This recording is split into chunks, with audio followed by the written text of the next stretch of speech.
was doing it to protect the country.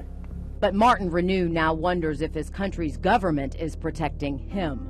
Even considered not coming to sit down and talk to you about it. It being cancer, prostate cancer. Cancer he believes he got from working at the Savannah River plant, as SRS was known back then. The radiation dangerous. Contamination more dangerous. He says he was exposed to both for more than 3 decades, and the government doesn't deny that he was. The Department of Labor isn't denying his cancer either. Instead, it's denying there's a link between the two. Once you have prostate cancer, you're going to lose your sex life. It creates a problem for you and your wife. I mean, we weren't that old. June Renew says she was certain her husband would be approved the first time he applied for benefits under the Energy Employees Occupational Illness Compensation Act. President Clinton signed it into law back in 2000. It allows nuclear workers who became sick as a result of radiation exposure on the job up to $400,000. And on top of that, medical benefits. The Renews had no idea until one of Mr. Renew's former co-workers told him about it. What good's it going to do for me to go ahead and try to file for prostate cancer? He said, man, they sent me a check for $180,000. I said, you what? What they did was file. The first denial came in August of 2004. I felt a little bit angry. November 2004, denied again. And I was denied in 2006. Not once, but twice. It just hurt me when they wouldn't give him what I thought he deserved.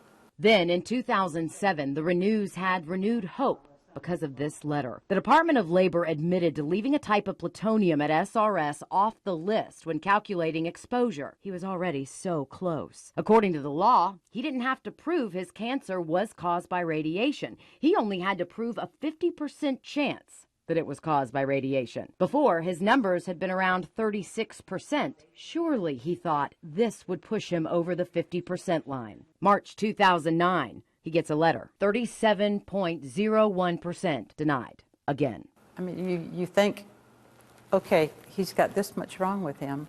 They said they would take care of it. What's the holdup? What's the deal? I don't know. Another former SRS worker, also with prostate cancer, was less than 8% off.